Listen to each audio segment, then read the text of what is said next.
जय श्री कृष्णा। आप में से कई सारे लोग सोचते होंगे कि ईश्वर ने सबको एक समान क्यों नहीं बनाया, उसने सबको एक जैसी सुविधा क्यों नहीं दी। ईश्वर ने ऐसा इसीलिए नहीं किया है क्योंकि सभी के कर्म एक समान नहीं हैं। एक दिन एक अमीर आदमी भगवान शिव के दर्शन के लिए मंदिर में गया। इस अमीर आदमी ने बहुत ही महंगे जूते पहन रखे थे और उसने ऐसा भी सुना था कि इस मंदिर में अक्सर चोरी होती रहती है। इस वजह से उसका मन नहीं हुआ कि वह अपने कीमती जूते वहां बाहर छोड़कर चला जाए। जूते पहनकर वह मंदिर में नहीं जा सकता था और उसे ऐसे ही बाहर छोड़कर वह जाना नहीं चाहता था। अब वह करे तो क्या करे, वह बड़ी दुविधा में पड़ गया। थोड़ी देर सोचने के बाद उस अमीर आदमी ने मंदिर के बाहर बैठे एक भिखारी से बात की। अमीर आदमी ने उस भिखारी को अपने जूते संभालने के लिए दे दिए। भिखारी भी उसके जूते संभालने के लिए राजी हो गया। फिर वो अमीर आदमी अंदर मंदिर में पूजा करने के लिए चला गया।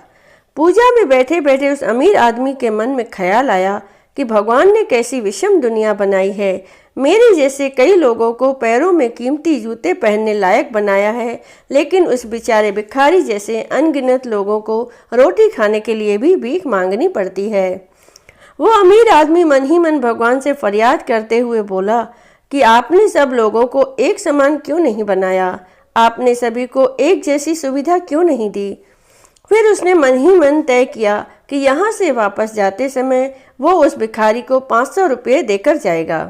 पूजा खत्म होने के बाद जब अमीर आदमी बाहर आया तो ना उसे अपने जूते दिखे, ना ही उसे वो भिखारी दिखा। उस अमीर आदमी को लगा कि भिखारी किसी काम से कहीं बाहर गया होगा, इसीलिए थोड़ी देर तक उसने वहीं खड़े रहकर भिखारी का इंतजार किया। काफ़ी देर तक इंतजार करने के बाद भी जब भिखारी वापस नहीं आया तो उस अमीर आदमी को पता चल गया कि भिखारी उसे ठग के चला गया है। दुखी होकर अमीर आदमी नंगे पैर ही अपने घर की तरफ चल पड़ा। रास्ते में उस अमीर आदमी ने देखा कि फुटपाथ पर एक जूते चप्पल बेचने वाला बैठा है। अमीर आदमी एक जोड़ी चप्पल खरीदने के लिए उसके पास पहुंचा। वहां पहुंचते ही उस अमीर आदमी की नज़र उसके जूते के जैसे ही जूते पर पड़ी। अमीर आदमी पहचान गया कि ये उसी के जूते हैं।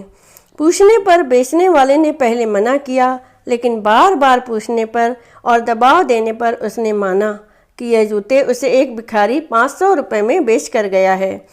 अब वह अमीर आदमी बिना चप्पल खरीदे मुस्कुराते हुए वहां से अपने घर की तरफ नंगे पैर ही चला गया। उसे भगवान से की गई अपनी फरियाद का जवाब मिल चुका था। उसे समझ में आ गया था कि जब तक लोगों के कर्म एक जैसे नहीं होते तब तक सब एक समान नहीं हो सकते। भगवान ने उस भिखारी के तकदीर में 500 रुपये लिखे ही थे, लेकिन कैसे कर्म करके उन्हें लेना है यह उस भिखारी के हाथ में था। अगर वह चोरी ना भी करता फिर भी आज उसे 500 रुपये मिलने वाले थे। शायद उसके ऐसे ही बुरे कर्मों की वजह से आज वो एक भिखारी था। अगर आपको हमारी कहानी अच्छी लगी हो तो अपने दोस्तों के साथ भी शेयर कीजिए और कमेंट में ज़रूर बताइए कि आपको कैसी लगी हमारी ये कहानी।